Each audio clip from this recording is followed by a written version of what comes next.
कृष्ण कृष्ण कृष्ण हरे हरे हरे राम राम राम हरे हरे निताय गौर सीतानाथ प्रेमानंद हरि हरि बोल निताय गौर सीतानाथ प्रेमानंद हरि हरि बोल निताय गौर सीतानाथ प्रेमानंद हरि हरि बोल।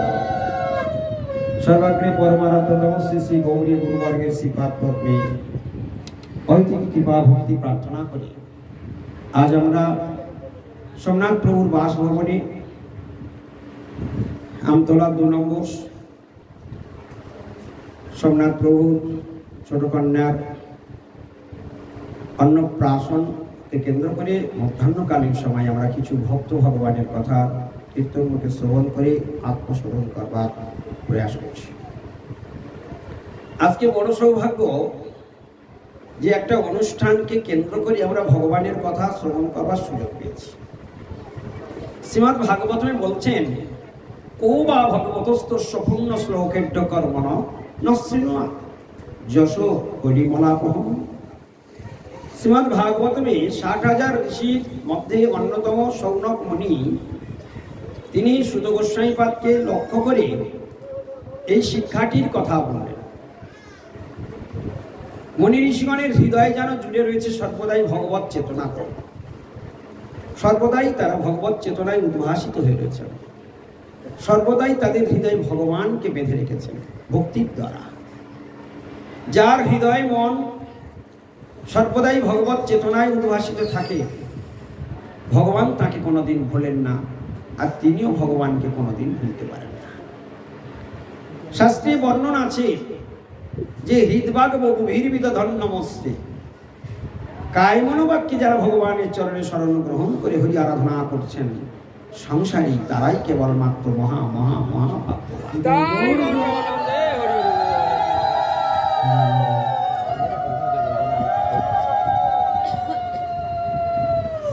সংসারে তারা হলো মহাভাগ্যবান যাদের সারা দিনের সময় রাতের সময় যতটুকু সময় ভগবানকে অর্পণ করতে পারেন।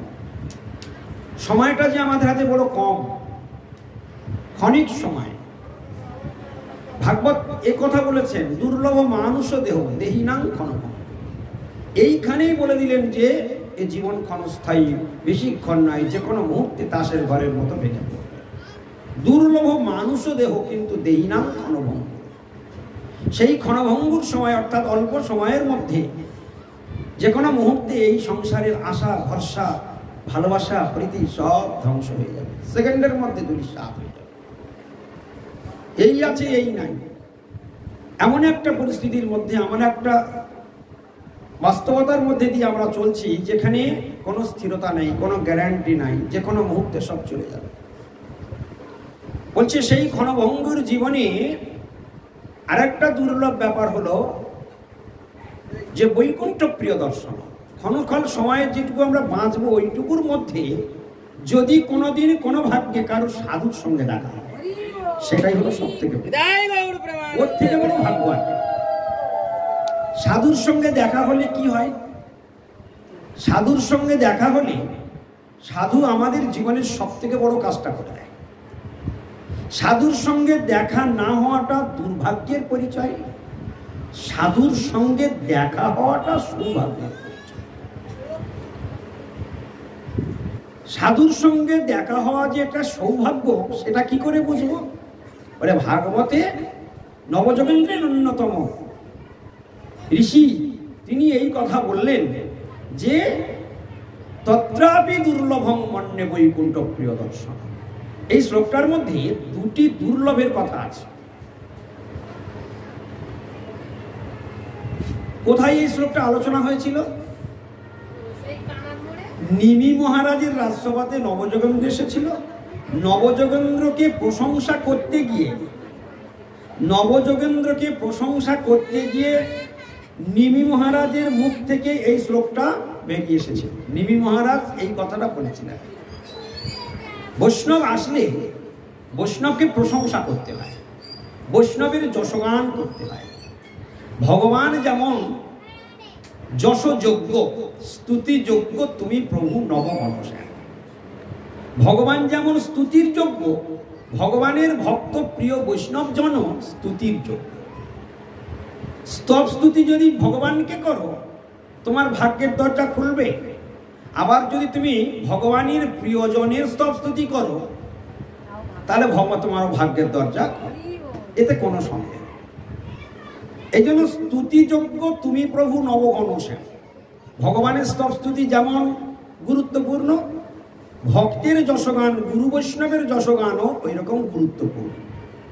এই জন্য সেই আরাধনার কোয়ালিটি বলতে গিয়ে শাস্ত্রে বলছেন, কোয়ালিটি দেখাতে গিয়ে, তুলনামূলক বিচার দেখাতে গিয়ে বলছে, যস্য দেবে পরাভক্তির যথা দেবে তথা গুরু। সেখানে যাতে মেনশনটা ভুল না হয়ে যায় তার জন্য বলছে যস্য দেবে, যস্য দেবে পরাভক্তি। ভগবানে যেমন শ্রেষ্ঠ ভক্তিটা অর্পণ করা আমাদের কর্তব্যের মধ্যে পড়ে, ঠিক তারা বলছে যস্য দেবে পরাভক্তির যথা দেবে তথা গুরু, এই শব্দটি ব্যবহার করছে। তথা, যথা মানে যেমন, তথা মানে তেমন, তেমনি গুরু, গুরু মানে বহুবচন। এখানে শিক্ষাগুরু দীক্ষাগুরুকে অ্যাড করে দেওয়া হয়েছে। শিক্ষাগুরু এবং দীক্ষাগুরু উভয়ের আরাধনা কোনো অংশে কম নয়। সেই জন্য বলছে ভগবানকে যশ করলে যেমন আমাদের ভাগ্যের দরজা খুলবে, ঠিক তদ্রুপ আবার শিক্ষাগুরু দীক্ষাগুরুর যশগান করলেও আমাদের ভাগ্যের দরজা খুলবে। তাই আজকের নিমি মহারাজের রাজসভায় যে নবযোগেন্দ্র এসেছেন তাদের প্রশংসা করছেন। প্রশংসা করতে গিয়ে এই শ্লোকটা নিমি মহারাজ বলেছিলেন, দুর্লভ মানুষ দেহ, যে দেহটা সহজে পাওয়া যায় না সেটা এখন আমরা পেয়েছি। তাহলে দুর্লভ যেটা সেটা এখন আমাদের মুঠোয় রয়েছে, আমাদের কাছেই রয়েছে। কিন্তু সেখানে একটা সাবধান বাণী কি দিয়েছেন? সাবধান বাণী দিয়ে বললেন, পেয়েছ তো বটে, দুর্লভ তো পেয়েছ, কিন্তু ক্ষণভঙ্গ, বেশিক্ষণ টিকবে। বড় মজার কথা, পেয়েছ দুর্লভ কিন্তু টিকবে না, ক্ষণভঙ্গুর। দেহিনাং ক্ষণভঙ্গুর, দেহিনাং, এখানে দেহি শব্দকে, দেহি শব্দে আত্মা, আর দুর্লভ মানুষ ও দেহ, এখানে এই শ্লোকটির মধ্যে খুব গুরুত্বপূর্ণ কথা আছে। দেহ শব্দটিও রয়েছে, দেহি শব্দটি রয়েছে। দুর্লভ কোনটা বলেছে? দুর্লভ মানুষ ও দেহ, দেহটাকে দুর্লভ বলেছে। কিন্তু দুর্লভ দেহ টিকবে কিসের জোরে, বেঁচে থাকে কিসের জোরে? দেহির জোরে। সেই দেহি কিন্তু দেহকে বেশিক্ষণ টিকিয়ে রাখবার জন্য বাধ্যতামূলকভাবে থাকবে। আশ্চর্য কথা, দেহি কিন্তু বাধ্য নয়, দেহি কারোর বাধ্য নয় যে যতক্ষণ পারবে তাকে আটকে রেখে দেবে, এটা হবে না, ক্ষমতার বাইরে। দেহি অর্থাৎ আত্মা, আত্মা স্বতন্ত্রভাবে ভগবত ইচ্ছায় শরীরে প্রবেশ করে শরীরটাকে চেতনাটা দান করে বাঁচিয়ে রেখেছেন। সেই জন্য নিমি মহারাজ বললেন ক্ষণভঙ্গুর, দেহিনাং ক্ষণভঙ্গুর। সেই ক্ষণভঙ্গুর সময়ের মধ্যে আর একটা গুরুত্বপূর্ণ কথা জুড়ে দিলেন। হ্যাঁ বাচ্চারা,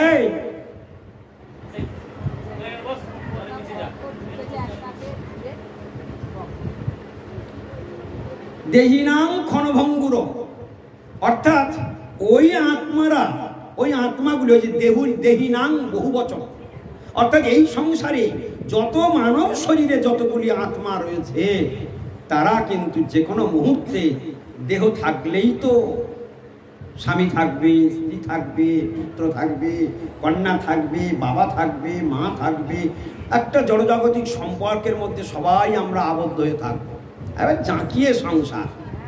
কিন্তু ভগবানের মার দুনিয়ার বার, যেই সংসারটা জাঁকিয়ে বসেছে, সঙ্গে সঙ্গে কৃষ্ণ কি করলেন না, একজনের শরীর থেকে ব্যাটারিটা খুলে নিল, ব্যাস সব আশা ভরসা জীবনের সব কিছু দৃশ্যা হয়ে গেল। এই যে জায়গাটা দেহিনাং ক্ষণভঙ্গুর, তত্রাওপি দুর্লভং মন্যে, তত্রাওপি দুর্লভ মানে তার থেকেও দুর্লভ। এই কথাটা কেন বললো? তার আগেটা বলেছে যে দুর্লভ মানুষ দেহ, তাহলে মানব জীবন পাওয়াটা দুর্লভ, সেই মানব দেহ বেশিক্ষণ টিকবে না, ক্ষণভঙ্গুর, আত্মা বেরিয়ে যাবে। 2 আর 3 নম্বরে বলছে তার থেকেও দুর্লভ ব্যাপার হলো ওই যেটুকু সময় থাকবে ওইটুকুর মধ্যে আরো দুর্লভ ঘটনা, দুর্লভ ব্যাপার, আশ্চর্যজনক ব্যাপার, সেটা হলো কি, যদি ওই ক্ষণকাল সময়ের মধ্যে বৈকুণ্ঠ প্রিয় দর্শন, ওইটুকু সময়ের মধ্যে যদি কারো সাধুর সঙ্গে দেখা হয়। সাধুর দেখা হওয়া মানে ভাগ্যের দরজা খুলে যাওয়া, মুক্তির দরজা খুলে যাওয়া। হ্যাঁ, ক্ষণমপি সজ্জন সঙ্গতি রেখা ভবতি ভবার নবে তরণে নৌকা, একদম সরাসরি শাস্ত্রে বর্ণনা করেছে। কি বললেন? ক্ষণমীয় সজ্জন সঙ্গতি রেখা আছে না, ভবতি ভবার নবে তরণে নৌকা।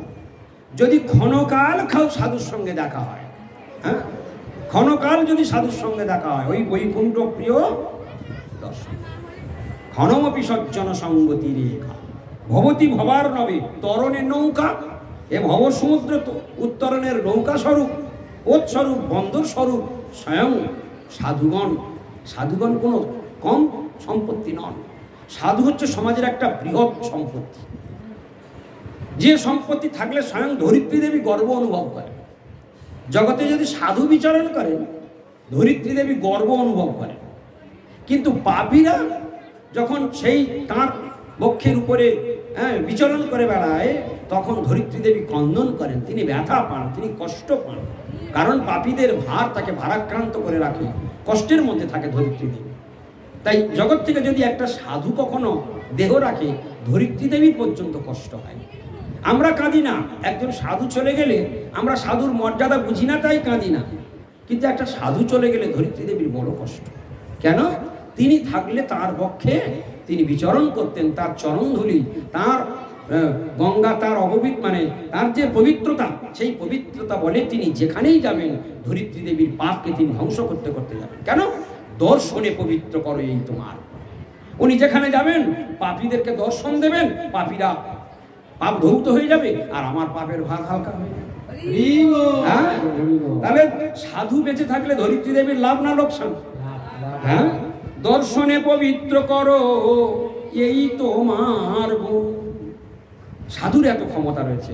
তাই এই যে কপালের তিলক, এ কোনো সাধারণ জিনিস, এ কেশবের মন্দির। বৈষ্ণব কেন এত মাহাত্ম্যপূর্ণ? তার 12টি অঙ্গে 12টি মন্দির রয়েছে, 12 ভগবান বিরাজমান রয়েছেন।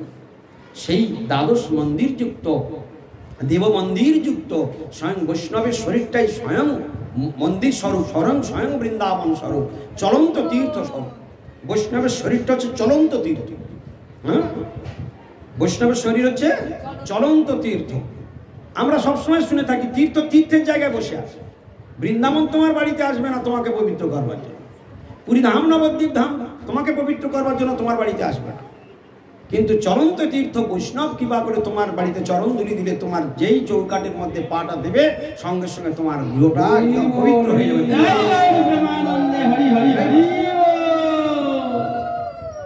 তাই যখন বৈষ্ণবগণ আসেন, তখন যার গৃহে আসেন তিনি তখন নিজেকে ধন্য মনে করেন, নিজে তখন কি করেন? তার যশ প্রশংসা গায়, বৈষ্ণবের যশ গুণগান করে। তো এইখানে যারা জানে তারা যশ করবে, যারা বৈষ্ণবের মহিমা জানে না তারা কি বৈষ্ণবের মর্যাদা প্রদান করবে? তারা কখনো বৈষ্ণবের মর্যাদা প্রদান করবে না। সেই জন্য উনি বললেন কি, এখানে নবযোগেন্দ্রকে প্রশংসা করা হলো। কি প্রশংসাটা করা হলো? কি প্রশংসা করেছে ওই শ্লোকের মধ্যে? বলেছেন দুর্লভ মানুষ দেহ দেহিনাং ক্ষণভঙ্গ তত্রাপি দুর্লভং মন্যে বৈকুণ্ঠ প্রিয় দর্শন। এই কথাটার মানেটা কি দাঁড়ালো? প্রশংসা কি আছে? কাদেরকে প্রশংসা করেছেন? নবযোগেন্দ্রকে। এই নবযোগেন্দ্র কে? এর বাপের নাম কি? এই নবযোগেন্দ্রের বাপের নাম কি? এই নবযোগেন্দ্রের বাপের নাম কি? কে বলবে বলো? হ্যাঁ, ঋষভদেব। নবযোগেন্দ্রের বাপের নাম ঋষভদেব। তার বড় পুত্রের নাম কি ছিল? ভরত মহারাজ। সেই নবযোগেন্দ্র পরম বৈষ্ণব তারা এসেছিলেন, তাদেরকে প্রশংসা করেছিলেন। কি প্রশংসা আছে ওর মধ্যে? যে আজকের আমার কত বড় ভাগ্য। পক্ষান্তরে বলেছেন, ডাইরেক্ট না বলে পক্ষান্তরে বলেছেন যে সাধুর দর্শন পাওয়া যে কত বড় ভাগ্য, বৈকুণ্ঠ প্রিয় দর্শন। আজকের আপনারা বৈকুণ্ঠ প্রিয়, আপনারা বৈকুণ্ঠ মানে কি? ভগবানের আর এক নাম হলো বৈকুণ্ঠ, ভগবানের আর এক নাম হলো, তাহলে বৈকুণ্ঠ প্রিয় মানে কি? ভগবানের প্রিয় ভক্ত। সেই ভক্তের দর্শন মানে সেটা হলো মানব জীবনের সব থেকে দুর্লভ। মানব জীবন দুর্লভ, কিন্তু তার থেকে দুর্লভ কি? ভক্ত দর্শন, বৈষ্ণব দর্শন, সাধু দর্শন হচ্ছে সব থেকে দুর্লভ ঘটনা। এটা হচ্ছে ভাগবতের মর্মান্তিক শ্লোক। এইটাকে জগতের সামনে যদি তুলে ধরা যায় তাহলে ভাগবত কীর্তিত হবে, তাহলে জগতে সত্যের বাণীর প্রচার হবে, না তো অসত্য বাণীর প্রচার হয়ে যাবে। তাহলে সাধুর মহিমাটাকে জগতে হাইলাইট করতে হবে, সেটাকে জগৎকে জানাতে হবে। ঠিক যেমন 60,000 ঋষির সভায় যখন সুত গোস্বামীপাদ প্রবেশ করেছিলেন, তখন সুত গোস্বামীপাদকে প্রশংসা করে সেখানে সৌনকমণি অনেকগুলি প্রশংসা সূচক বাক্য বলেছিলেন। বৈষ্ণবের আগমনে কিরকম প্রশংসা করতে হয় আমরা ভাগবত থেকে আজকে শিখি। বৈষ্ণব আসার সঙ্গে সঙ্গে আমাদের করণীয়টা কি? ভাগবত থেকে একটা শুনলাম যে বৈষ্ণবের গুণগান, বৈষ্ণবের গুণগান করিলে জীবের ত্রাণ। আমি যদি বৈষ্ণবের গুণগান করতে পারি আমার জীবন ধন্যাতি ধন্য হবে। সাধু গুরু বৈষ্ণবের গুণগান যদি কেউ করে তার ভাগ্যের দরজা খুলে যাবে। যত বড় দুর্ঘটনা হোক না কেন, যত বড় বিপদ আসুক না কেন, সাধুর দর্শন যদি হয় সে বহু অংশে সে লাঘব হয়ে যাবে, সে বেঁচে যাবে। সাধুর দর্শন এত বড় তা মানে ক্ষমতা রয়েছে সাধু দর্শনের মধ্যে, সাধুর দর্শনের এতটা মাহাত্ম্য রয়েছে। সাধু কি না কি করে দিতে পারে, অসম্ভবকে সম্ভব করে দিতে পারে, এ কথাগুলো রয়েছে শাস্ত্রে। যেমন আমরা আজকে শুনলাম একটা দৃষ্টান্ত শুনলাম কি, নিমি মহারাজের রাজসভাতে নবযোগেন্দ্র এলেন। নিমি মহারাজ সেই নবযোগেন্দ্রকে প্রশংসা করে, পক্ষান্তরে প্রশংসা করে বললেন মানব জীবন দুর্লভ, ক্ষণভঙ্গুর, কিন্তু সেই ক্ষণভঙ্গুর সময়ের মধ্যে যদি সাধুর দর্শন হয় সেটাই হলো মানব জীবনের সব থেকে বড় লাভ এবং সেটা সব থেকে বড় ভাগ্য। তাই বহু ভাগ্যের ফলে আপনাদেরকে আমি দর্শন পেয়েছি, তাহলে প্রশংসা করা হলো না? অনেক ভাগ্যের ফলে। কিন্তু সেইখানে একটা বিশেষ ঘটনা কি, সেইখানে নবযোগেন্দ্র কিন্তু নিমন্ত্রিত ছিলেন না, অনাহূতভাবে হঠাৎ বিচরণ করতে করতে বৈষ্ণব কৃপা করে সেইখানে উপস্থিত হয়েছিলেন। তার সঙ্গে সঙ্গে তিনি, নিমি মহারাজ তখন কি করছিলেন? তিনি যজ্ঞরত ছিলেন। যখনই যজ্ঞরত ছিলেন তখন সেই যজ্ঞ থেকে উঠে দাঁড়িয়ে তিনি নবযোগেন্দ্রকে সম্মান প্রদর্শন করেছিলেন, স্তব করেছিলেন, স্তুতি করেছিলেন। আমরা এই ভাগবত ধর্ম শিখলাম। এইখানেই আমাদের শিক্ষা, মানব জীবনের কি শিক্ষা? সাধুগুরু বৈষ্ণব যখন বাড়িতে ঢুকবেন তখন আমাদের কি করা উচিত? তাকে বরণ করে নেওয়া উচিত, তাকে উলুধ্বনি করা উচিত, তাকে অভিনন্দন করা উচিত, শঙ্খধ্বনি করা উচিত, ফুল ছড়ানো উচিত, তাকে যথাযথ সম্মান করা উচিত। যদি আমি না করি, বৈষ্ণবান্না অভিনন্দন, 6 প্রকার বৈষ্ণব অপরাধ। হন্তি নিন্দন্তি বৈদেষ্টি বৈষ্ণবান্না অভিনন্দতি, ক্রুদ্ধতে জাতি নহস্যং দর্শনে পতনানি। 6 প্রকার বৈষ্ণব অপরাধ যারা যারা জানে না তারা মরবে। এই শিক্ষা যদি কারোর মধ্যে না থাকে, এ ভুল যেন আমরা কেউ না করে ফেলি। আমি হরিভজন করি বা না করি সেটা পরে কথা, না জানলে ভুল হবে, জানলে ভুলটা সংশোধন করার জায়গা থাকবে।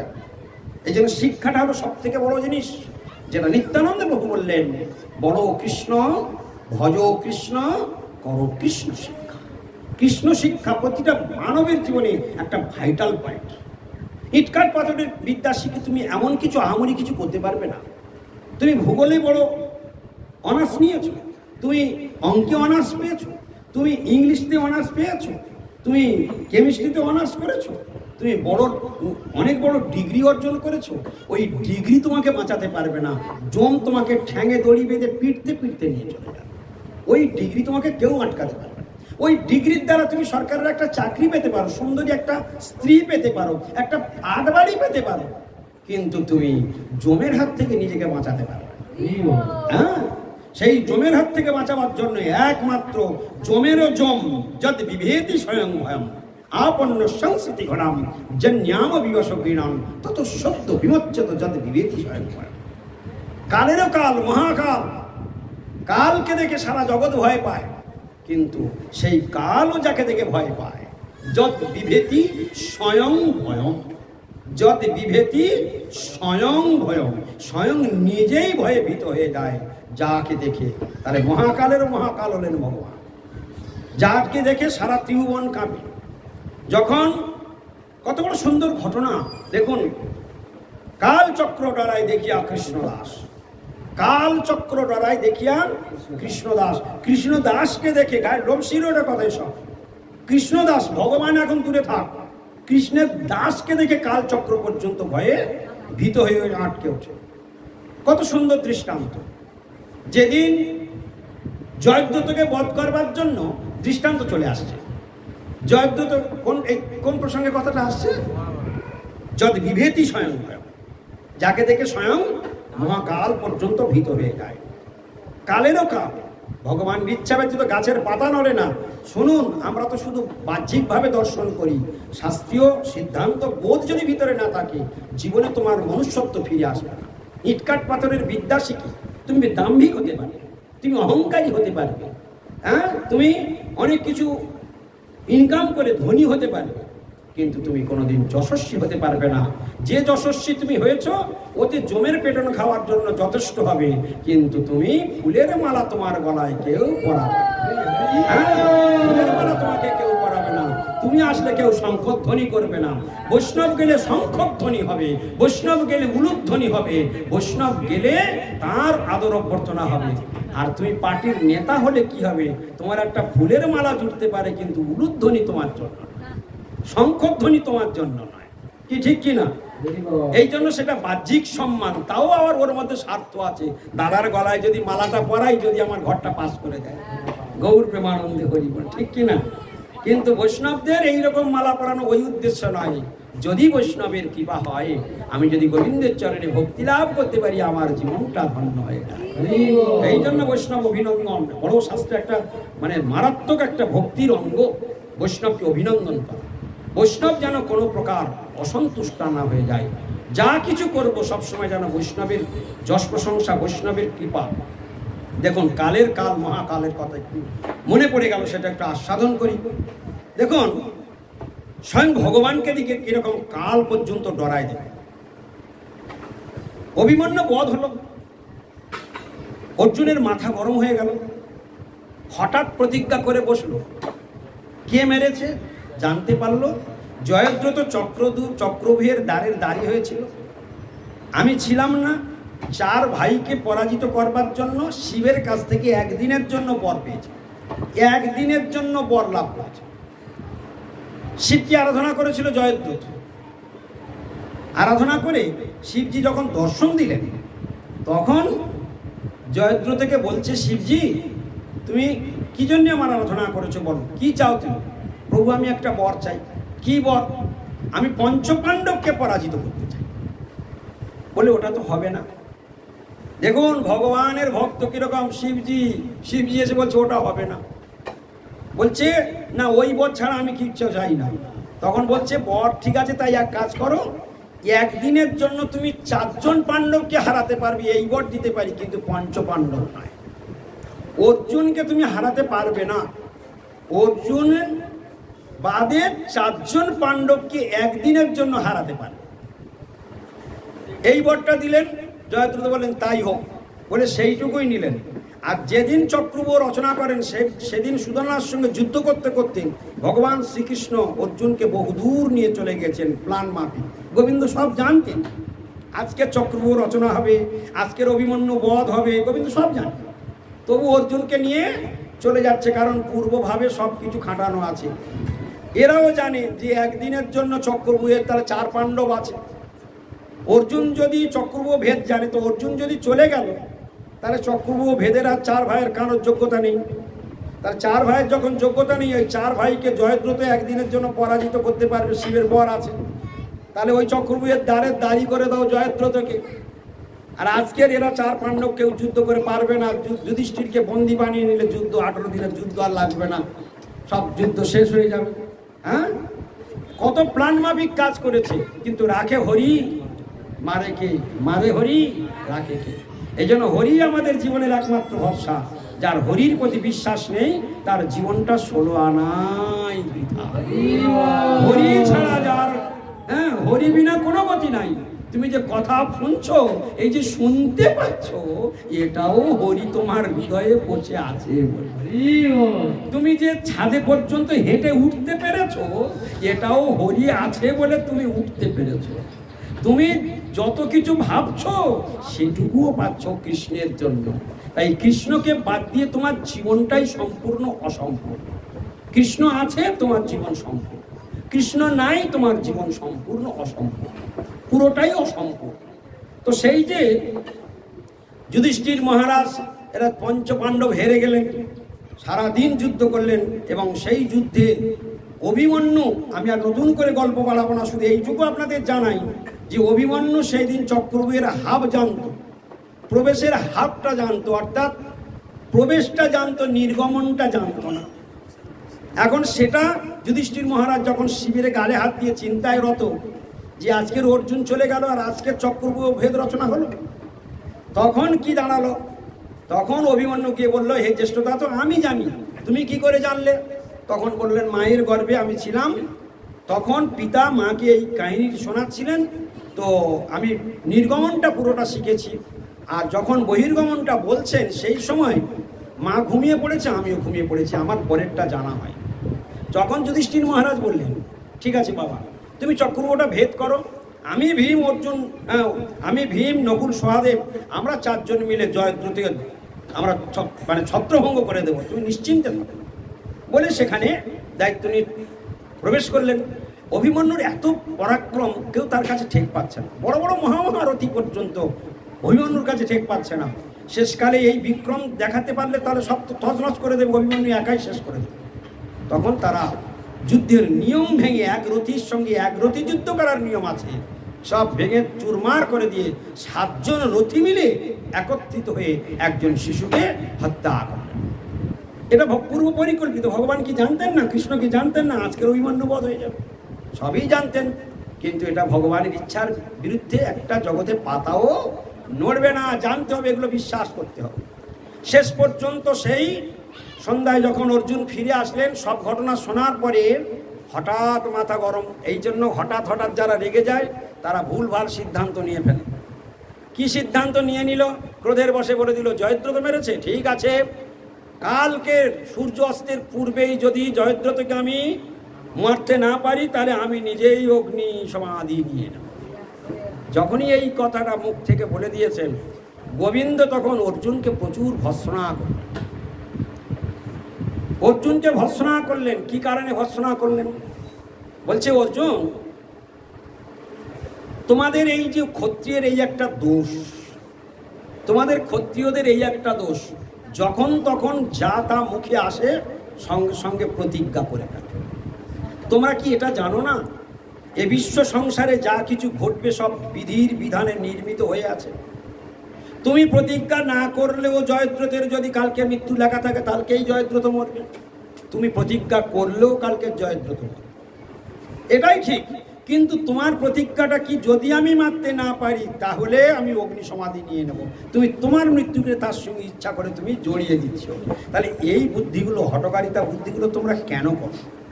ভগবান অর্জুনকে ভর্ৎসনা করলেন, বোঝালেন, কিন্তু ততক্ষণে তো মুখ থেকে বেরিয়ে গিয়েছে, যা ঘটবার ঘটে গিয়েছে।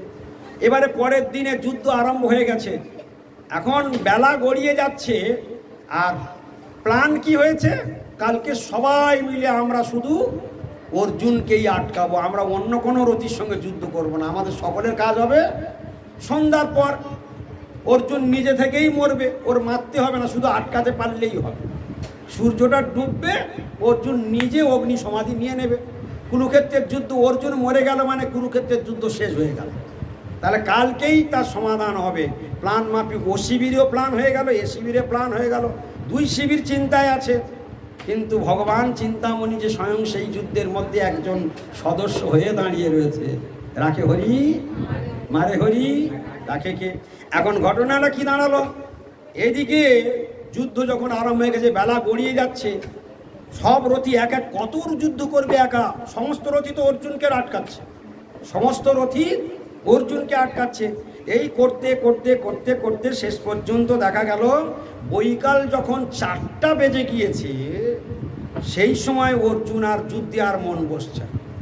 এতক্ষণ বীর বিক্রমে যুদ্ধ করেছে, সকলকে পরাস্ত করে আমি জয়দ্রথ যেখানে আছে সেখান থেকে ওকে খুঁজে টেনে বের করে ওকে মেরে দেবো, এই বিশ্বাস ছিল। যখন 4টা বেজে গেছে তখন একবার সূর্যের দিকে তাকায় আর একবার বাণ চালায়, তাহলে যুদ্ধের মনোসংযোগ চির হয়ে গেল। ভগবান বলছেন সূর্যের দিকে তাকিয়ে লাভ নেই, প্রতিজ্ঞা করার সময় মনে থাকে না যুদ্ধ করো। সূর্যকে দেখে কোনো লাভ নেই, এখন সূর্য দেখছো কেন?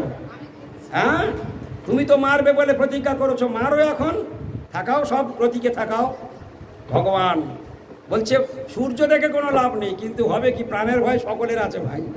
হ্যাঁ, অর্জুন কি করবে, একবার সূর্যের দিকে তাকায়, একবার যুদ্ধ করে, একবার যুদ্ধ করে, এই করতে করতে রাখে হরি মা রেখে আমার গোবিন্দ তৎক্ষণাৎ কি করলেন, সূর্যকে ওই রথের উপরে বসেই হাতটাকে এরকম করে দিল, সূর্যকে শুধু এক ইঙ্গিত ধরে দিল, সরে যাও, গৌর প্রেমানন্দে। ভগবানের মহাকালের মহাকাল যদি বিভেতি স্বয়ং, যাকে দেখে মহাকাল পর্যন্ত ডরিয়ে যায়, হ্যাঁ, মহাকাল ভয়ভীত হয়ে যায়। একটু ইঙ্গিত দিলেন, সে একটুখানি ইঙ্গিতেই সঙ্গে সঙ্গে সূর্যদেব আড়াল। সূর্য কোথায় চলে গেলেন? আড়ালে চলে গেলেন, অন্ধকার হয়ে গেল। তারা বেলা 4টের সময়, বেলা 4টে বাজে, তখন কি হয়ে গেল, অন্ধকার হয়ে গেল। আর যেই অন্ধকার হয়ে গেল সঙ্গে সঙ্গে একবার শঙ্খধ্বনি বাজিয়ে দিল, যদি যুদ্ধ, তাহলে যুদ্ধ বন্ধ হয়ে গেল। আনুষ্ঠানিকভাবে শঙ্খ বাজিয়ে দিলে মানে যুদ্ধ, শঙ্খ বাজিয়ে যুদ্ধ শুরু হয়, আবার শঙ্খ বাজিয়ে দিলে যুদ্ধ শেষ হয়। এখন সন্ধ্যা হয়ে গেছে, আজকের এই পর্যন্ত যুদ্ধ বিরতি, আবার কালকে সকালবেলা শুরু হবে যুদ্ধ। যেই শঙ্খ বাজিয়ে দিয়েছে, ও জয়দ্রথকে আর আনতে হয়নি, গোবিন্দ আমার আকর্ষণ, কৃষ্ণ কথার অর্থ কি, আকর্ষণ, আকর্ষণ, তিনি আকর্ষণ করে জয়দ্রথকে টেনে একদম অর্জুনের সামনে নিয়ে আসলেন। কি করতে, কিরকম আসছে, আনন্দে নাচতে নাচতে আসছে, আনন্দে নাচতে নাচতে আসছে জয়দ্রথ। কেন? কার অগ্নি সমাধি হবে? জয়দ্রথ। কার অগ্নি সমাধি হবে? অর্জুনের অগ্নি সমাধি হবে। এই আনন্দে নাচতে নাচতে নাচতে নাচতে একদম অর্জুনের রথের সামনে এসে গেছে, অর্জুনের রথের সামনে এসে গেছে। ওদিকে সমস্ত যোদ্ধারা, বড় বড় যোদ্ধারা, তারাও আনন্দে আত্মহারা হয়ে গেছে, অর্জুনের সমাধি হবে, আজকের অগ্নি সমাধি হবে। সব যোদ্ধারা কাছাকাছি প্রায় সব এসে অর্জুনের রথের সামনে জড়ো হয়ে গেছে প্রায়।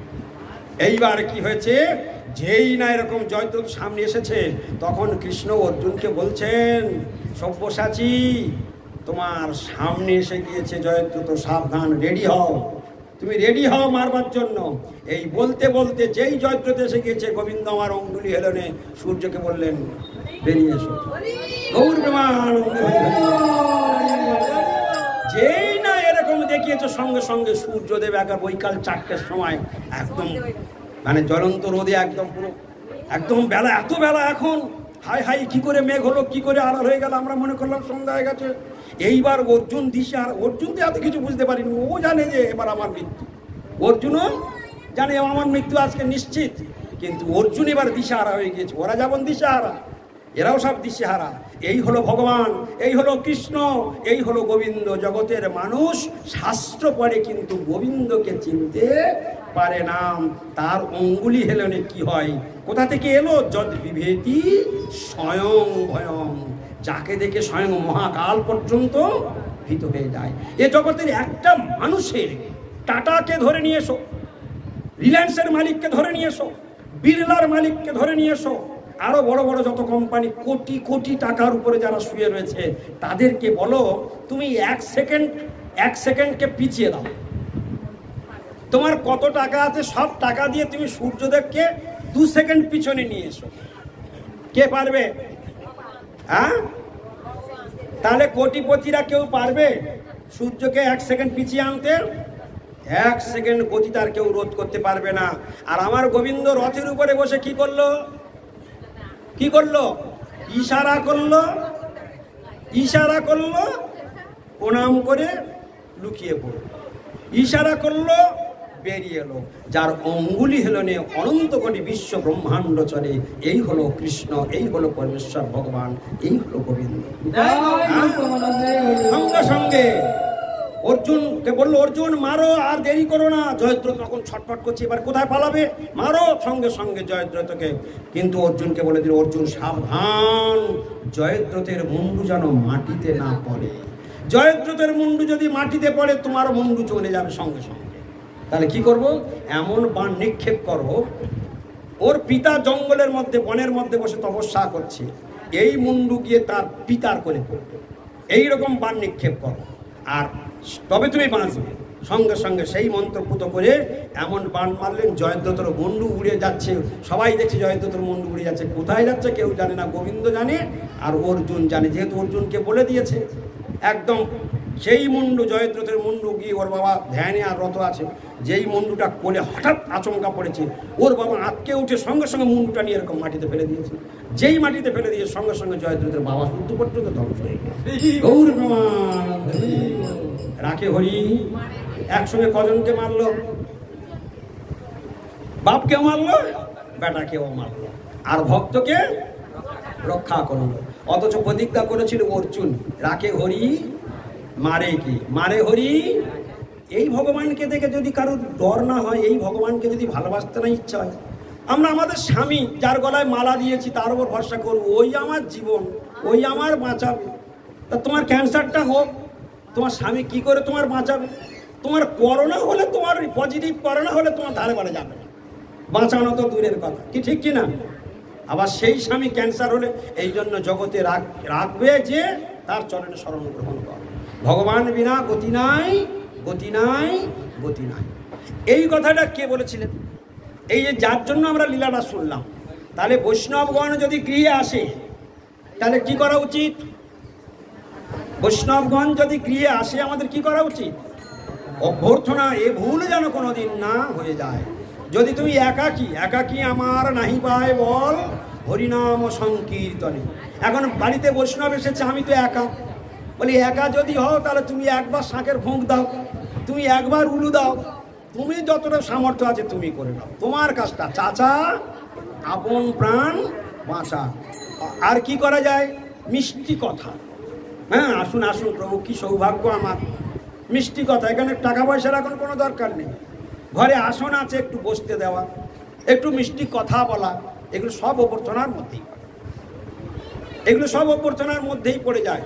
এই অভ্যর্থনা যদি না করো, বৈষ্ণবান্না অভিনন্দতি, শাস্ত্র বলছেন 6 অপরাধের মধ্যে এক অপরাধ,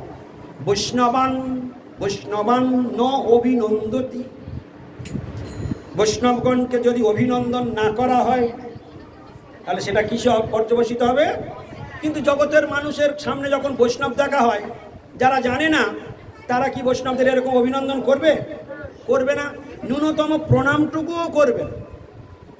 ট্রেনে ট্রামে বাসে রাস্তাঘাটে যেখানেই থাকুন, যেমন অবস্থায় থাকুন, যে পরিস্থিতি থাকুন, যদি সামনে কোনো দিন, আজকে যারা এখানে রয়েছেন ভালো করে মন দিয়ে শুনে নিন, যদি কোনো দিন কোনোভাবে সামনে বৈষ্ণব পড়ে যায়, আপনার তিলক নেই, আপনার মালা নেই, আপনার ঝোলা নেই, কিন্তু এই ভুল করবেন না, নিজের গর্ত নিজে খুলবেন না। আজকে শিখে রাখুন, আপনার তিলক মালার ঝোলার দরকার নেই, কিন্তু বৈষ্ণব দেখলেই, গঙ্গায় স্নান করলে পবিত্র হয়, বৈষ্ণব দর্শন করলেই পবিত্র হয় না। তাহলে বৈষ্ণবের দর্শন যখন আপনি ইচ্ছায় অনিচ্ছায় পেয়ে গেলেন, তাহলে আজকের আপনার ভাগ্যটা ভালো না খারাপ? যারা জানে না তারা মনে মনে করে যে কি আছে, সব ফোটা ছোটা কেটে সব ভণ্ডামি করে ঘুরে বেড়ায়। যার যেমন, আরে ভাই ডাস্টবিন থেকে কি বের হয়? সুগন্ধ বেরোয়। ডাস্টবিন থেকে কি বের হয়? যার যেমন ভাব, যার অন্তর সুন্দর, বৈষ্ণবকে চেনে, সে সঙ্গে সঙ্গে বৈষ্ণবকে দেখে হ্যাঁ মাথা নত করবে। শাস্ত্র বলছেন, ওরে ওরে বৈষ্ণব দেখিয়া পড়িব চরণে, হৃদয়ের বন্ধু জানি। বৈষ্ণব দেখিয়া পড়িব চরণে, হৃদয়ের বন্ধু জানি। বৈষ্ণব দেখিয়া পড়িব চরণে, হৃদয়ের বন্ধু জানি। হ্যাঁ, হৃদয়ের বন্ধু যদি থাকতে হয় তো বৈষ্ণব আছে, কারণ বৈষ্ণবই আমার যথার্থ উপকার করতে সমর্থ। আমার জন্মদাতা পিতা আমার কি উপকার করবে? কি উপকার করবে? আমাকে লেখাপড়া শেখার, আমাকে মানুষ করবে, আমাকে খাইয়ে ধুইয়ে বড় করবে, আমাকে একটা বড় চাকরি পাইয়ে দিতে পারে, আমাকে ভালো একটা কন্যা দেখে বিবাহ দিতে পারে, তার ফলে একটু নাতির মুখ দেখে চুমা খেতে পারে, তারপর তোমার ছেলে কি হবে? তোমার ছেলে মরবে আর যমদূত এসে পিটতে পিটতে নিয়ে নরকে পচিয়ে মারবে।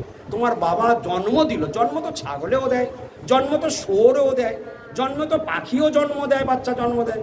বাচ্চা জন্ম দেওয়াটা কোনো আহামরি ব্যাপার না, সেটা প্রকৃতির নিয়মে স্বাভাবিকভাবে বাচ্চা জন্মাবে, কিন্তু সেখানে কোনো আহামরি ব্যাপার নয়। কিন্তু তোমার বাবা তোমাকে জন্ম দিয়ে তোমাকে রক্ষা করতে পারলো না। তোমার স্বরূপ কি? কৃষ্ণদাস।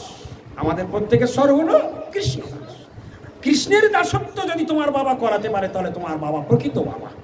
তোমার গর্ভধারিণী মা সেই দিন তোমার প্রকৃত মা, যেদিন তোমাকে কৃষ্ণ দাসত্ব স্বরূপটা ফিরিয়ে দিতে পারে, যেদিন তোমাকে চিনিয়ে দিতে, বাবা শোনো, কৃষ্ণ ভজন বিনা গতি নাই, কৃষ্ণই জগতের পিতা, জগতের পিতা কৃষ্ণ, জেনা ভজে বাপ, পিতৃদ্রোহী পাতকীর জন্ম জন্মতা। তাই আমাদের সকলের পিতা কৃষ্ণ, তাকে আরাধনা করা, তার ভজন করা, তার সেবা করা, তার পূজা করা, তাকে নন্দিত করা, এটাই আমাদের কর্তব্যের মধ্যে পড়ে।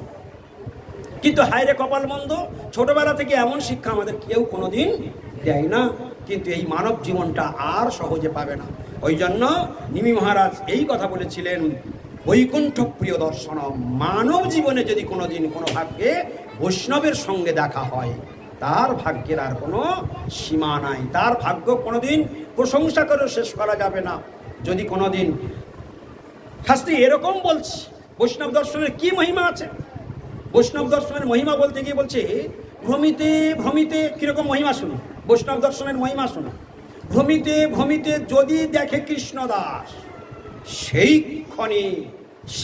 ক্ষণে হয় তার কর্মবন্ধ নাশ। কত বড় মাহাত্ম্য! বৈষ্ণব দর্শনের মাহাত্ম্য শাস্ত্রে বর্ণনা আছে। তাহলে বৈষ্ণব দর্শনের কি মাহাত্ম্য শুনলাম? ভ্রমিতে ভ্রমিতে যদি, কি বলেছে? যদি, কি বলেছে? ভ্রমিতে ভ্রমিতে যদি দেখে কৃষ্ণদাস, সেই ক্ষণে হয় তার কর্মবন্ধ নাশ। তাহলে পূর্ব জন্মের কর্ম আমাকে নষ্ট করে দিতে পারে যদি বৈষ্ণব আমি দর্শন পাই। তোমার বাপকে তুমি ডেলি দেখছো, তোমার মাকে ডেলি দেখছো, তোমার স্বামীকে ডেলি দেখছো, তোমার সন্তানকে প্রতিদিন দেখছো, তোমার আত্মীয় স্বজনকে দেখছো, কিন্তু কই তাদের দর্শনে তো তোমার পাপ ধুয়ে যায় না। তাহলে কার যোগ্যতা বেশি? যার সঙ্গে তোমার রক্তের সম্বন্ধ রয়েছে তার দর্শন করে তোমার পাপ গেল না, আর যার সঙ্গে তোমার কোনোদিন রক্তের সম্বন্ধ নাই, কপালে তিলক, শুদ্ধ সদাচারী প্রসাদ ভোজি বৈষ্ণবের সঙ্গে রাস্তায় চলতে গিয়ে হঠাৎ দেখা হয়ে গেল, তার দর্শনে তোমার পাপ সব ধৌত। তাহলে বিচার করুন, সাধু আমার বন্ধু না শত্রু? সাধু আমার প্রশংসার যোগ্য না নিন্দার যোগ্য? এই জন্য জগতের লোক বুঝতে পারলো না কি করা উচিত, কি করা উচিত নয়, ধর্ম কাকে বলে, অধর্ম কাকে বলে, হ্যাঁ, কোনটা মানা উচিত, কোনটা মানা উচিত নয়, কোনটা করা উচিত, কোনটা করা উচিত নয়, কোনটা খাওয়া উচিত, কোনটা খাওয়া উচিত নয়, কোথায় যাওয়া উচিত, কোথায় যাওয়া উচিত নয়, কি কথা বলা উচিত, কি কথা বলা উচিত নয়। স্থানকাল পাত্রভেদে যাদের চলবার জ্ঞান তৈরি হলো না, তাদের জীবনটা 16 আনাই বাজেয়াপ্ত হয়ে গেল। চলা শিখতে হবে, বলা শিখতে হবে, আর সেই ভদ্রতাগুলো আসবে স্কুল মাস্টারগুলো শেখাচ্ছে। এই আমাদের মাস্টার কি শেখাবে? মাস্টার সেখানে ইট কাঠ পাথরের বিদ্যা শেখাবে। হ্যাঁ, কুমোর পাড়ার গরুর গাড়ি, এইটা লিখে নিয়ে আসবি কালকে। তার ছাত্র মারের ভয়েতে মাস্টার মারবে না লিখানে গেলে কুমোর পাড়ার গরুর গাড়ি লিখে নিয়ে এক পাতা ভর্তি করে লিখে নিয়ে আসলো। মাস্টার ঘুমিয়ে ঘুমিয়ে সই করে দেবে। তোর কি দেখবি ওসব অত? হ্যাঁ, লিখে ঘুমোচ্ছে, টল করছে। এই ক পাতা লিখেছিস? হ্যাঁ, 4 পাতা লিখেছিস তো? যা যা বলবো, গৌর প্রেমানন্দে হরি। এই হলো আমাদের শিক্ষক, বুঝলেন কি না? তো এইরকম শিক্ষকতা করে ওই রকম শিক্ষক কখনো কাউকে গোলকের রাস্তা দেখাতে পারবে না। সে হলো শিক্ষক যে কৃষ্ণ তত্ত্ব বিজ্ঞান দান করতে পারে, সে হলো শিক্ষক। যে কৃষ্ণ তত্ত্ব বিজ্ঞান প্রদান করতে পারে সেই হলো আসল শিক্ষক, জাত শিক্ষক, যার কথায় দম আছে, যার কথায় কৃষ্ণ কথা দম আছে, সেই শিক্ষকের কাছ থেকে আমাকে শিক্ষা করতে হবে। যিনি সব গুরুচরণ আশ্রয়িত, যিনি প্রসাদ ভোজি, যিনি গুরু পরম্পরা ধারায় স্নাত হয়েছে, সেই রকম সৎসঙ্গে, সেই রকম সাধু সঙ্গে, স্নিগ্ধ সাধু সঙ্গে হরিকীর্তনে থাকতে হবে। তোমার জীবন ধন্যাতি ধন্য হবে। হ্যাঁ, অর্থ জীবনের সব নয়। তাহলে শিক্ষাগত যোগ্যতা আমাদের কি থাকা উচিত?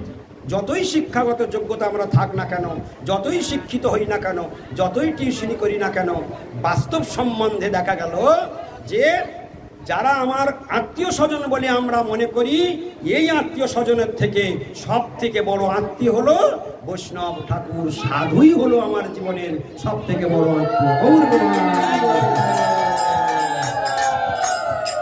আপনারা বুঝতে পেরেছেন? এখন আপনারা বলুন, আপনার জন্মদাতা পিতা মাতাকে ডেলি দর্শন করেন আর সাধুর সঙ্গে একদিন দর্শন হয়েছে, তাহলে কোনটা লাভ হয়েছে বেশি? হ্যাঁ, কারণ বাবা মার দর্শন করলে, প্রণাম করলে পুণ্য হবে, বৃথা যাবে না, পুণ্য হবে। বাবা মাকে প্রণাম করলে একটা আশীর্বাদ পাওয়া যায়, ওটা কখনো ফেল নয়, ওটা ভালো। বাবা মাকে প্রণাম করলে কি হয়? আশীর্বাদ মেলে, গুরুজনের আশীর্বাদ মেলে, কিন্তু পাপ ধৌত হয় না। কি বুঝতে পেরেছেন না পারেননি? তাহলে বাবা মার প্রণাম করলে কি হবে? আশীর্বাদ মিলবে। কি বলবে? দীর্ঘজীবী হ বাবা, দীর্ঘজীবী হ মা। কি? আর বৈষ্ণবের আশীর্বাদ, বৈষ্ণব যদি প্রণাম করেছে, তোমার কৃষ্ণ পদে মতি হোক, তোমার কৃষ্ণ পদে মতি হোক। কি গৌর প্রেমানন্দে করি। হ্যাঁ, দীর্ঘদিন বেঁচে কি করবি? বাবা যে আশীর্বাদ দিল দীর্ঘজীবী হ, তা দীর্ঘজীবী অনেক দিন বাঁচবে, বেশি পাপ করবে, বেশি বেতন খাবে। কি আশীর্বাদের কি মূল্য রইল? যতদিন তুমি সংসারে বেঁচে থাকবে ততদিন তুমি কি করবে? তুমি ভক্তি করবে। তুমি ইচ্ছা মতো মানে যা মুখে আসবে তাই খেয়ে যাবে, সামনে যা দেখবে চাটে খেয়ে যাবে, খাবে কি না? যা মুখে আসবে সারাদিন বলে যাবে, যেখানে যেতে ইচ্ছা হয় সেখানে যাবে। কিন্তু সাধুর গাইডেন্সে পড়লে সাধু কি করে দেবে? সাধু যাতে তোমার পাপ না বাড়ে সেইগুলোর গাইড দেবে। হ্যাঁ, মুখে জালতি মেরে দেবে, তোমার বেশি কথা বলতে দেবে না সাধু। কেন বেশি কথা বললে? আমাদের ওখানে একজন মা, তার ছেলেটা খুব কথা বলে, আর যখন সে কথা বেশি বলে তখন সে ভুলভাল বলে, উল্টো পাল্টা বলে দেয়। তার অটোর মধ্যে একদিন যাচ্ছি, তার মা বলছে তুই চুপ কর, আমি সেই অটোয় বসে আছি, ওর মা বলছে তুই চুপ কর, তুই বেশি কথা বললেই ভুলভাল বলবি, চুপ, তুই বেশি কথা বললেই ভুলভাল বলবি, তুই চুপ। তা দেখুন, মা তাকে গাইড করলো, বেশি বললেই, একটা দুটো কথা বললে ঠিক আছে, কিন্তু বেশি বললেই তুই ভুল বল। তাই আমাদের সারা জগতের মানুষগুলো সারা দিন ঠোঁট দুটো এরকম পাখির মতো চলছেই তো চলছে, কি বলছে ও নিজে জানে, বলবার দরকার বলে যাচ্ছে, কি ঠিক কিনা? অনর্গল বলে যাচ্ছে। এই জন্য এই সব কথা বলছে। ব্যাঙের গ্যাঁগো শোনো, বর্ষার জল গায়ে পড়লে ব্যাঙ কি করে?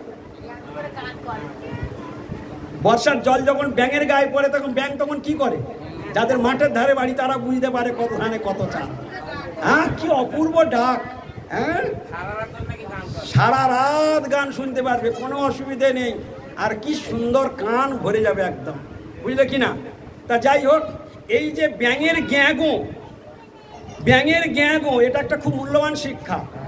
যখন বর্ষার জল গায়ে পড়ে, ব্যাঙ বাবাজিরার আনন্দ ধরে রাখতে পারে না, একসঙ্গে সবাই আনন্দে চিৎকার করে।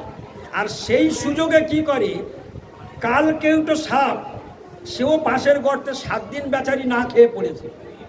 সে তখন চিন্তা করলো, আরে এ তো মহা সুযোগ হয়ে গেল, আমার পাশেই আমার গর্তে খাদ্য রয়েছে আর আমি 7 দিন না খেয়ে পড়ে আছি। হ্যাঁ, আর ও জোরে জোরে চিৎকার করছে, যত বৃষ্টি হচ্ছে ও জোরে জোরে চিৎকার করছে, আর সাপটি গর্তে থেকে বেরিয়ে নিশানা নিয়ে নিয়ে তার দিকে ধীরে ধীরে যাচ্ছে। যেই চিৎকার করতে করতে গিয়ে সাপটা ধরে ফেললো, তখন এবারে কোন যে সুর গাইছিল সেই সুরটা একটু বেসুরো হয়ে গেল।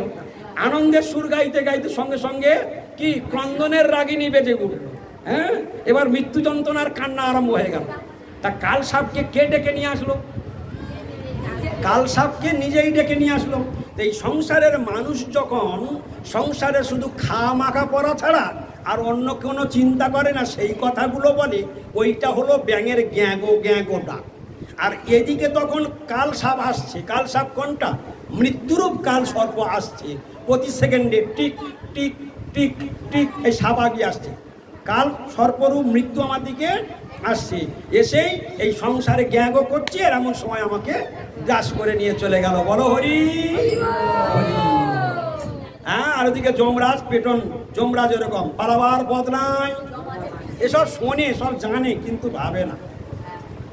কৃষ্ণ নাম ভজজীব, একটা জিনিস শুনে রাখবেন, সংসারের সেই হলো বুদ্ধিমান যে কৃষ্ণ নাম করে প্রতিদিন। যে প্রতিদিন কৃষ্ণ নাম করে, কৃষ্ণ চিন্তা করে, কৃষ্ণ কথা বলে, সে হলো ভাগ্যবান। আর যে কৃষ্ণ নাম করে না, সারাদিনে মুখে একবার কৃষ্ণ নাম মনে পড়ে না, ভগবানকে একবার প্রণামও করে না, সারাদিনে একবার প্রণামও করে না, তাদের কি কপালে দুর্ভোগ সেটা কল্পনাও করতে পারবে না। ভাগবতে যমরাজ কি বলেছে শুনবে? শোনো, ভালো করে মন দিয়ে শোনো। ভাগবতে যমরাজ কি বলছে? যমদূতদেরকে বলছে, শোনো যমদূতগণ, তান আনয়দ্যম অসত বিমুখান মুকুন্দ পদারবিন্দ মকরন্দ রসাদ অজস্রম নিষ্কিঞ্চনৈর পরমাংশ কুলৈরসঙ্গৈ জুষ্টান গৃহে নিরয় বর্তমনি বদ্ধ তৃষ্ণান তান আনয়দ্যম। অর্থাৎ এখানে কি বললেন? তান আনয়দ্যম। খুব মন দিয়ে শুনবে, চলে যাবো না, খুব ইম্পর্টেন্ট কথা হচ্ছে। যমদূত কি করে ধরে নিয়ে যায় শুনে তবে যাবে। আর 5 মিনিট বসো, 5 মিনিট বসো। জমে কি করে ঠ্যাঙে দড়ি বেঁধে পিটতে পিটতে নিয়ে যাবে সেটা না শুনে তাড়াতাড়ি চলে যাচ্ছ, শুনে যাও। এ কথা জীবনে কেউ তোমাদের ডেকে বলবে না। আজকের ভাগ্যক্রমে ওই যে সোমনাথের কন্যার অন্নপ্রাশন উপলক্ষে কি ভাগে আত্মীয়ভাবে এসে পড়েছো, আর আজকের সাধুরা কি ভাগ্যে এসে পড়েছে, তাই দেখা হলো। প্রতিদিন শাস্ত্রে ভগবানের কথা শোনার কথা আছে, আর আজকের আমাদের ভাগ্যে জুটে গেছে কি লটারি। কি লটারি কতজন কাটে? লটারি কতজন কাটে? হাজার হাজার লাখ লাখ কোটি কোটি। পুরস্কার, প্রথম পুরস্কার কজন পায়? 14 জন। প্রথম পুরস্কার কজন পায়? আচ্ছা, দ্বিতীয় পুরস্কার কজন পায়? তাহলে দেখলে তো, টিকিট কাটলো কোটি কোটি, পুরস্কার পেল একজন, বড় দোষ 2 জন। হ্যাঁ, তাহলে বোঝো দেখি আজকে সেই রকম আপনাদের ভাগ্যটা ঠিক সেই রকম। সোমনাথের বাড়িতে আত্মীয়তা সূত্রে এসে বৈষ্ণবের সঙ্গে দর্শন হলো, একটু হরিকথা ইচ্ছায় অনিচ্ছায় কানে গেল। যেদিন জমালয়ে যমদূত ঠ্যাঙে দড়ি বেঁধে পিটতে পিটতে নিয়ে যাবে, সেই দিন এই দিনের জন্য অন্তত মুখ উজ্জ্বল হবে, মুখ দেখাতে পারবে যে কি ভাগ্যে সোমনাথের বাড়িতে এসে সাধুর সঙ্গে দেখা হয়ে একটু হরিকথা কানে গেছে। বলে কেন, কি এমন মাহাত্ম্য আছে? ওই মাহাত্ম্যটা শোনো। আমি যে কটা বলবো তার প্রমাণ সমেত বলবো, প্রমাণ ছাড়া কথা বলবো না। কেন? প্রমাণ ছাড়া কথা বললে জগতের মানুষ খুব টেরা আছে, কি ঠিক কি না? প্রমাণ ছাড়া বক বক করলে হবে না। জগতের মানুষ সবাই নিজেকে খুব চালাক বলে মনে করে। কি যত এখানে যে কজন বসে আছে, আচ্ছা কে মনে করে আমি খুব বোকা? এই কজনের মধ্যে আগে বিচার হোক। এই প্যান্ডেলের মধ্যে যে কজন আছে, কেউ একটি বারের জন্য, 1 সেকেন্ডের জন্য ভাবে না যে আমি বোকা। ওই শ্যামলবাবু হাত তুলে বলছে আমি বোকা, সব করতে ওটা জোর করে বলছে আমি বোকা। এখন সাধু সঙ্গে ঘুরে ঘুরে সব থেকে বেশি চালাক হই। এ যতগুলো আছে সব থেকে বেশি চালাক হই, বুঝতে পারছো? যে প্রকৃত নিজেকে অন্তর থেকে বোকা ভাবে, অন্তর থেকে, ও তো মুখটা ঠোঁট থেকে আসছে, ওটা হৃদয় থেকে আসছে না। আর হৃদয় থেকে যদি আসে তাহলে তুমি বাপের বেটা। হ্যাঁ, তোমার ভজন তাহলে ঠিক হচ্ছে। হ্যাঁ, তা চলো, কেউ জগতে নিজেকে বোকা ভাবতে আমরা রাজি নই। আজকে তোমার যদি এই দশা এসে থাকে, সেটাও সাধুগুরু বৈষ্ণবের দয়াতে হয়েছে, মানতে হবে। যদি তুমি মনে করো হ্যাঁ সত্যি এতদিন চালাক মনে করতাম, আর আজকের মনে হচ্ছে সত্যি আমার মতো দুর্ভাগা, আমার মতো বোকা আর জগতে একটি নেই, এটা যদি অন্তর থেকে আসে তাহলে চোখ ফেটে জল বেরিয়ে আসে। ওটাই দৈন, আর ওইটাই হলো বৈষ্ণবের সব থেকে বড় অলঙ্কার। আর সেই দিন যেদিন তোমার দৈনুরূপ অলঙ্কার লাভ হবে, সেই দিন তোমার জিহ্বায় কৃষ্ণ নাম উচ্চারণ আরম্ভ হবে। কবে থেকে আমাদের জিহ্বায় কৃষ্ণ নাম উচ্চারণ হবে? আমরা সবাই কৃষ্ণ নাম করি, হরে কৃষ্ণ কৃষ্ণ কৃষ্ণ হরে হরে, হরে রাম রাম রাম হরে হরে। মালা কালা হয়ে যাবে, চিতা ওটার দোরগোড়া পর্যন্ত পড়লেও তবু নামে প্রেম আসবে। কারণ ওই যতক্ষণ না পর্যন্ত দৈনরূপ অলঙ্কার আমার জীবনে বিন্দুমাত্র আসবে, ততক্ষণ পর্যন্ত আমরা কপট দৈনের মাস্টার, প্রভু দণ্ডবত দণ্ডবত করতে করতে গিয়ে পায়ে আঙড়ে নেব, তবু আমরা দৈন কপট দৈন করব, বুঝলে কি না? এটা আমাদের জগতে এখন কপট দৈনতায় ভরে গেল। হ্যাঁ, দুই বন্ধুর গল্প একটু বলি। 2 বন্ধু এখন বৈষ্ণবে কি করে, দেখা হলে কি করবে শিখেছে, প্রণাম দণ্ডবত প্রণাম করবে। এখন এক বৈষ্ণব আর এক বৈষ্ণব, 2 বন্ধু রাস্তায় দেখা হয়েছে, ওই দিক দিয়ে আসছে এদিকে যাচ্ছে, প্রভু দণ্ডবত। ও প্রভু তখন বলছে প্রভু দণ্ডবত দণ্ডবত, কারণ ওই একবার বলেছে ওকে জিততে হবে না, তখন বহু দণ্ডবত দণ্ডবত। তখন ও আরেকজন বলছে বহু দণ্ডবত দণ্ডবত দণ্ডবত প্রভু দণ্ডবত। হ্যাঁ, বুঝলেন কি না? তখন ও তারপর আর একবার ও তখন বলতে থাকবে, ও যদি এতগুলো বলে তাহলে ওর উপর আমার চড়াতে হবে। তখন ও তখন আরো এইরকম ভাবে ও বলে ও বলে ও বলে এবারে এবার ওর চরণ ধুলি নিতে যাচ্ছে। ও চরণ ধুলি, এই চরণ ধুলি কে কার চরণ ধুলি নেবে এই করতে করতে করতে করতে এখন পাঁজাবাজি আরম্ভ হয়ে গেছে রাস্তার উপরে। এই পাঁজাবাজি করতে করতে করতে করতে পাশে পাকা ধান ক্ষেত ছিল, সেই ধান খেতে গিয়ে দুজনে গোড়াগড়ি খাচ্ছে। হ্যাঁ, ও বলে ও বাবু আমি অধম, ও বলে আমি অধমাধম, ও বলে আমি ধমাধম ধম ধম, ও বলে আমি অধমাধম ধম ধম। ও তখন সেই ধানের ক্ষেতের মালিক সে এসে দেখে এরা আমার জমিটার পাকা ধানের ধমাধম করছে। ও তখন একটা বাঁশ নিয়েছে আর দুজনের মার কান্নাম দিল, দুজনে মারের চোটে দুদিকে দৌড় মেরেছে। ধমাধম ধমাধম, তোদের ধমাধম ছাড়া তোদের এই দৈন্য নষ্ট হবে না। তা এখন আমাদের জগতে এইরকম ধমাধমের গল্প এসে গেছে, বুঝতে পারছো?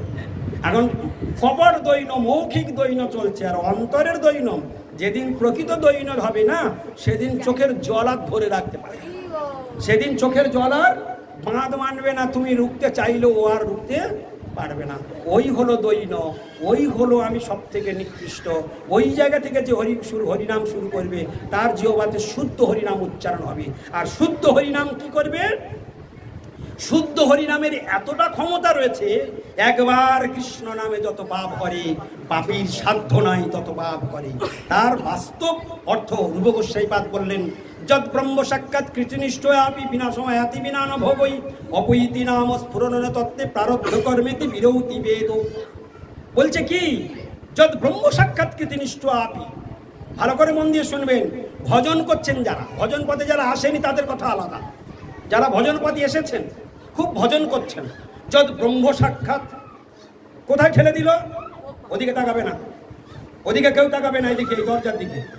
যদ ব্রহ্ম সাক্ষাৎ, আমার দিকে তাকাও। কতজন লোক ঢুকলো এলো পরে এলো বলতে পারবে না, তবে তুমি যারা পাঠ শুনেছো। আর তুমি যদি কে ঢুকলো, লক্ষ্মী, রম্ভা, মেনকা, তিলোত্তমা, রুক্মিণী, সত্যবতী, সত্যভামা সব ঢুকবে, তুমি যদি সব কটা চিনে নাও তা তুমি পাঠ কি শুনবে? হ্যাঁ, তোমার পাঠ তো তেপাঠ হয়ে যাবে। হ্যাঁ, এই জন্য কাউকে দেখতে পাবে না, সবাই চোখের সামনে থেকে উঠবে, তুমি কাউকে দেখতে পাবে না, তাহলে তুমি যারা পাঠে আছো তুমি ভগবানের কথার মধ্যে ডুবে আছো। এটাই তন্ময় শোনা। ভগবান বলছেন অনন্য চিন্তয়ন্তবাং যেজনা পড়ছে বাসতে। অনন্যভাবে যদি কেউ আমার চিন্তা করে, আমি সে যখন তন্ময় হয়ে শুনবে, আমি নিজেই তার কানের মধ্যে দিয়ে তার হৃদয় সিংহাসনে কখন বসে যাব ও জানতেই পারবে।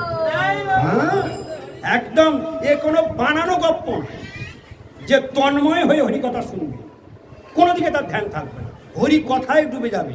সত্য হৃদ্য অবরুদ্ধকে অত্র পৃথিবী সুস্থ সুবি তত্ত্ব। একদম ভাগবতের মর্মান্তিক শ্লোক, ব্যাসদেবজি মারাত্মক বাণ। এই শ্লোকটা জানো? সত্য হৃদ্য অবরুদ্ধতে অত্র পৃথিবী সুস্থ সুবি তত্ত্ব। কার কার মুখস্থ আছে এই লাইনটা? কার কার মুখস্থ আছে হাত তুলে দেখি। তোমাদের একজনের মুখস্থ নেই, অথচ শুনেছে এটা কতবার। বলছে কত বড় মর্মান্তিক শ্লোক শোনো। ভাগবতের প্রথমেই রয়েছে, সত্য হৃদ্য অবরুদ্ধতে অত্র পৃথিবী শুশ্রূষুভি তৎক্ষণাৎ। তৎক্ষণাৎ কি বলেছে? তৎক্ষণাৎ মানে কি আমরা বলি? তৎক্ষণাৎ মানে কি? সঙ্গে সঙ্গে। সদ্য মানে কি? সদ্য মানে এক্ষুনি, তাই তো? সদ্য বলছে সদ্য হৃদ্য অবরুদ্ধতে। সদ্য হৃদ্য মানে হৃদয়ে, অবরুদ্ধতে মানে বাঁধা পড়ে যাবে, আটকা পড়ে যাবে। সদ্য হৃদ্য অবরুদ্ধতে অত্র, অত্র মানে এই শ্রীমদ্ ভাগবতম। সদ্য হৃদ্য অবরুদ্ধতে অত্র পৃথিবী শুশ্রূষুভি তৎক্ষণাৎ। যৎক্ষণাৎ তুমি তন্ময় হয়ে ভগবানের কথা শুনবে, তৎক্ষণাৎ ভগবান তোমার হৃদয়ে, তোমার হৃদয় সিংহাসনে বসে যাবে। তাহলে ভাগবত কথাটা কিরকম ভাবে শ্রবণ করা উচিত? তন্ময় হয়ে শ্রবণ করতে হবে। আমি কোনো দিকে ফিরে তাকাবো না। যখন গোকর্ণ ভাগবত পাঠ করলেন, শুধু একমাত্র ধুন্দুকারীর জন্য বৈকুণ্ঠ থেকে রথ এলো, আর কারোর জন্য রথ আসেনি। আমরা কি শুনি নাই? আমরা শুনেছি, কিন্তু আমরা সেটা এতটাই চঞ্চল মন আমাদের, আমরা কিছুতেই ধরে রাখতে পারি না। চঞ্চলং হি মনকৃষ্ণ প্রমাথি বলবৎ দিল। আমাদের মন অত্যন্ত চঞ্চল, অত্যন্ত বলবতী, সেই মনকে ধরে রাখা সম্ভব নয়। গৌর প্রেমানন্দে হরি হরি বল। হ্যাঁ, যাচ্ছে নাকি তোমাকে? হরি বল। তাহলে আমরা সেই শ্লোকে আমরা ফিরে যাই। আমাদের মোটামুটি এবারে আমরা শেষের দিকে যাই, কারণ ভক্তগণ সবাই প্রসাদ পাবেন, ভক্তগণ আত্মীয় স্বজন এসেছেন, তারা সবাই প্রসাদ পাবেন। তাহলে আমরা কি কথা শুনছিলাম? যৎক্ষণাৎ আমরা ভগবানের কথা হৃদয় দিয়ে শুনবো, তৎক্ষণাৎ ভগবান হৃদয়ের মধ্যে এসে বাসা বেঁধে যাবেন। কেন? তিনি আটকা পড়ে যাবেন, অবরুদ্ধ আটকা পড়ে যাবেন। তাহলে ভগবানের কথা কেমন করে শোনা উচিত? যেদিন যখন যে কথাটা আলোচিত হয় সেই কথাটা সেই দিন আদর করে শ্রবণ করা উচিত। আমি যদি মনে করি না না এই কথাটা তো আমি জানি, এর আগে তো শুনেছি, বলে ওটাই ভুল। এটা কখনোই ভাবা উচিত নয়। ভগবান সর্বদাই নবায়মান, তিনি নিত্য নতুন রূপ ধারণ করেন। আজকে যে কথাটা শুনেছি, কালকে সেই কথার মধ্যে এমন একটা সিদ্ধান্ত বেরিয়ে আসবে যা কল্পনারও অতীত। আর সেই সিদ্ধান্ত বলানোর মালিক স্বয়ং ভগবান। ভগবান হচ্ছেন ভাগবত, প্রকৃত ভাগবত বক্তা হলেন ভগবান। আমরা শুধু কাঠের পুতুল, একেলা ঈশ্বর কৃষ্ণ আর সব ভৃত্য। যারে জয়িছে না চায় সে তৈছে করে নিত্য। কাষ্ঠের পুত্তরই যেন কুয়োকে না চায়। কুয়ো যেমন টান মারে, পুতুল হাত তোলে। আমরাও তদ্রূপ পুতুলের ন্যায়। আমরা এখানে ভগবানকে মঙ্গল আচরণ করে বসেছি। আমি হরিকথা বলবার জন্য পালাগান শিখে আসিনি। যেমন পালাগানের একটা নিয়ম আছে, কি আমার যা যা পালায় লেখা আছে সেইগুলো বলবো, যেখানে যে কীর্তন সেখানে সেই সুর সেই রাগিনী বলবো। কিন্তু আমরা যখন ভাগবত পাঠে বসি, আমরা পালার ধার ধারি। হ্যাঁ, ও সব পালা মানে ঝালা পালা, কি ঠিক কি না? এক ধার থেকে ধরবো গোবিন্দের কথা, যা মুখে আসবে অনর্গল বলে যাবো। এর সেকশন পাইপ সমুদ্রে ফেলা আছে, এর পালা আর শেষ হবে না। তবু পল্লবী বলবে নায়কবাবু আপনি দল তুলে দিন, কিন্তু আমরা ওরকম বলি না, মায়কবাবু দল তুলে দিন, আমার বিদ্যে শেষ, কি ঠিক কি না? আমরা ছেড়েই যাবো, অনর্গল বলেই যাবো। তো সিগন্যাল হয়ে গেল যে ভক্তগণ প্রসাদ পাবেন, কি ঠিক কি না? ভক্তগণ প্রসাদ পাবেন। তা যাই হোক, আমরা ছিলাম কোথায়? ছিলাম নবযোগেন্দ্রের সভাতে ঢুকেছিলাম। সেখানে এসেছিল কে? নবযোগেন্দ্র এসেছিল নিমি মহারাজ রাজসভায়। নিমি মহারাজ দর্শন করে নবযোগেন্দ্রকে প্রশংসা করেছিলেন। কি প্রশংসা করেছিলেন? মানব জীবন দুর্লভ, কিন্তু বলছে, হ্যাঁ ওটা বাদ গিয়েছে না, আচ্ছা বলে দিচ্ছি। মানব জীবন দুর্লভ, কিন্তু ক্ষণভঙ্গ বেশিক্ষণ টিকবে না, কিন্তু ওই অল্প সময়ের মধ্যে সাধুর দর্শন যদি হয় সেটাই আমার ভাগ্য, সেটাই মানবের ভাগ্য। পক্ষান্তরে বললেন মানব জীবনের ভাগ্য, আর উনি সেটাকে পক্ষান্তরে পরোক্ষভাবে প্রশংসা করেন। আজকে সেই ভাগ্যটা আমার হয়েছে, যেহেতু নবযোগেন্দ্র রাজসভায় এসেছে, তাহলে প্রশংসা করেনি? এরকম পরপর প্রশংসা এখন রয়েছে। সুত গোস্বামীপাদ যখন সবাই ঢুকেছিলেন, যেটা আমার আজকের মনের মধ্যে এসেছিল সেইটাই হাইলাইট করে তবে বন্ধ করব। এবার সুত গোস্বামী যখন সভাতে ঢুকেছেন, 60,000 ঋষির পক্ষ থেকে সৌনক মুনি কি প্রশংসা করলেন? কো বা ভগবতস্তস্য পুণ্য সুখেড্য কর্বণ শুদ্ধি কাম নশ্রীণুয়াত যশকলি মলাপহ। আবার কি বলছেন? কলিমা আগতম আজ্ঞায় ক্ষেত্রস্মিন বৈষ্ণব বয়ম আশিনা দীর্ঘ সত্রেন কথায়ং সৎসনা হরে তং না সন্দর্শিত ক্ষেত্রে দুস্তরং নিস্থিতির শতম কলৌ সত্য হরং পুংসাম কর্ণধার ইবার নবম। এসব প্রশংসা, সব প্রশংসা। কাকে প্রশংসা করছে? সাধু। হ্যাঁ, বৈষ্ণবের গুণগান করিলে জীবের ত্রাণ। সবাই বলো দেখি, বৈষ্ণবের গুণগান করিলে জীবের ত্রাণ। তাহলে আজকের আমরা কার গুণগান করছি? বৈষ্ণবের গুণগান। এটা বৈষ্ণবকে উদ্ধার করার জন্য না আমাদের উদ্ধার হওয়ার জন্য? নিশ্চয়ই আমরা বৈষ্ণবকে উদ্ধার করছি নাকি? হ্যাঁ, আমরা বৈষ্ণবের গুণগান করছি আমাদের জীবনকে ধন্যাতি ধন্য করবার জন্য। আমরা টাকা নিয়ে আর শরীর ভর্তি রোগ নিয়ে ডাক্তারের বাড়ি ছুটে যাই, ডাক্তার ছুটে আমার বাড়ি আসে না। তাই আমাকে এই ভবরোগ নিয়ে আর সুন্দর দৈন্য ভরা মন নিয়ে সাধুরূপ ডাক্তারের কাছে তোমাকে ছুটে যেতে হবে। আমায় কৃপা করে চিকিৎসা করুন, আমি ভবরোগের জ্বালায় ভুগছি, আপনি কৃপা করে আমাকে চিকিৎসা করুন। সাধু হলো ভবরোগের ডাক্তার। তা সেখানে অনেক প্রশংসা করেছিলেন। আর যমদূতকে কি বলেছে, ওইটা যেহেতু শ্লোকটা তুলেছিলাম, মানেটা ভাঙা হয়নি, একটুখানি শুধু একটু টাচ দিয়ে বেরিয়ে যাব। বলছে জিওবা নবক্তি ভগবত গুণনাম ধেয়ম। কি বললেন? জিওবা নবক্তি ভগবত গুণনাম ধেয়ম। যার জিওবা আছে, দেখুন মন দিয়ে শুনুন, আমাদের প্রত্যেকের জিওবা দিয়েছে কিনা ভগবান? দিয়েছে। বলে জিওবা নবক্তি, জিওবা আছে কিন্তু বলে না। কি বলে না? সারাদিন তো বলছে, বলে কি বলে না? ভগবত গুণ নাম ধেয়ম, ভগবত গুণ নাম ধেয়ম। যে জিহ্বা আছে অথচ সারা দিনে ভগবানের নাম গুণগান কীর্তন করে না। চিত্তস্য এক, কি বলেছে?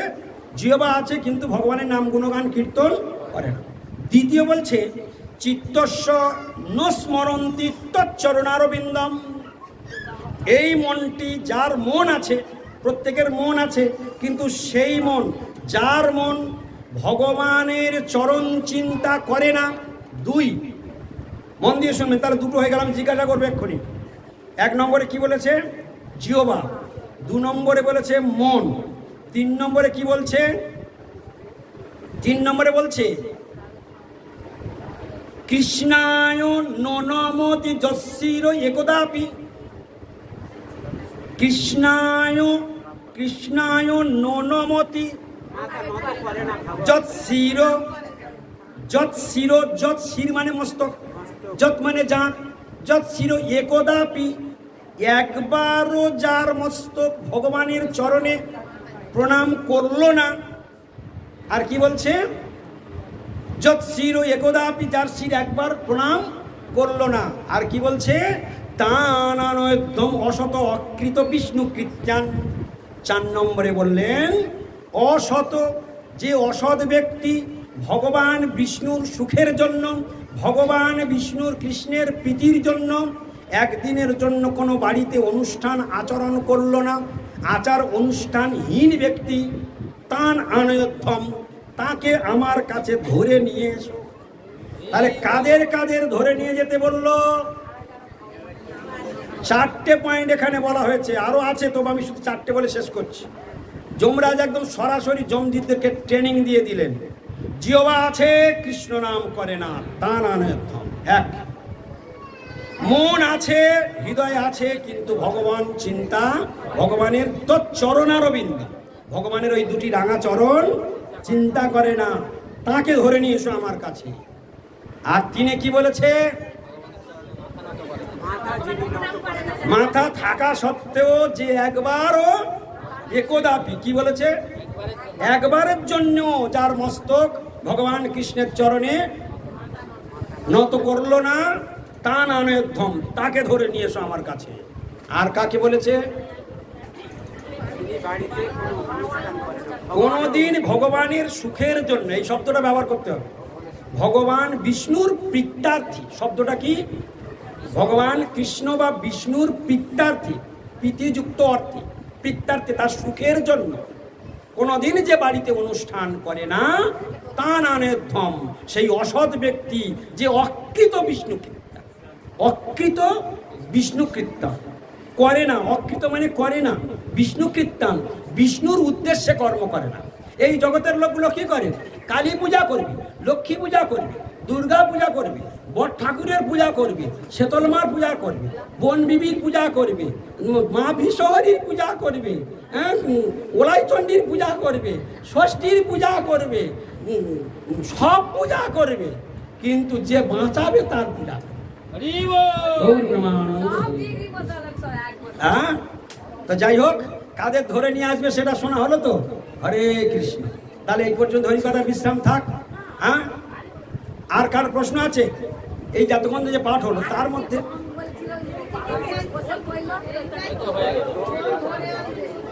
হ্যাঁ আরো অনেক কথা আছে, সেসব আর গিয়ে লাভ নেই। হ্যাঁ, না না, এটা ভাগবতের শোক, 6ষ্ঠ স্কন্ধে অজামিল প্রসঙ্গের মধ্যে। হ্যাঁ, যমদূত যমরাজ, যমদূতদেরকে এই ট্রেনিংটা দিয়েছে। হ্যাঁ, যমরাজ যমদূতদেরকে বলছে এই লোকগুলোকে ধরে নিয়ে আসবে আমার কাছে। ওই অজামিলকে ধরা নিয়ে গন্ডগোল হলো না? অজামিলকে যখন হাতে পায়ে দড়ি দিয়ে বাঁধলো যমদূত, আর সেই সময় বিষ্ণুদূতে আর যমদূতে কথা কাটাকাটি হলো, শেষকাল পর্যন্ত যমদূত হেরে পালিয়ে গেল।